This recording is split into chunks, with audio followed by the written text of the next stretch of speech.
हंसा के करी मारे याद गुरु चरण दरबार गुरु चरण दरबार हंसा काहे सोमानीरा बेदा काम क्रोध लोभ अहंकार काम क्रोध लोभ अहंकार मन मंदिर के खोली ना केवड़िया हीरा मोती लागल बाओ हार हीरा मोती लागल बाओ हार हंसा के करी मारे याद गुरु चरण दरबार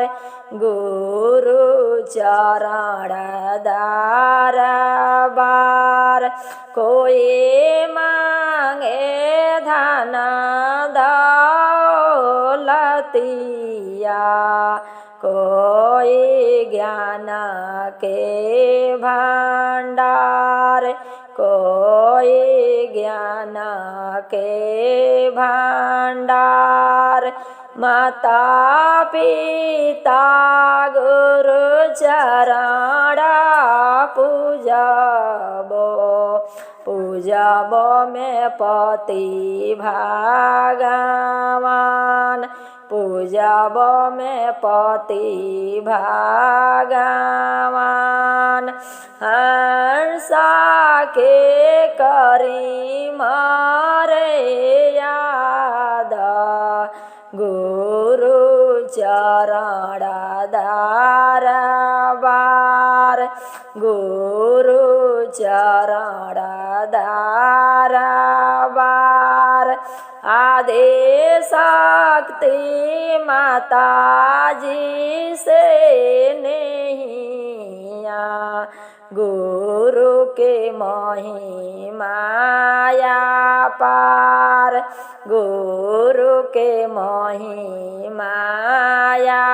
पार स्वामी ब्रह्मानंद जी के ज्ञान जग में उगलायांजोर जग में उगलायांजोर गुरु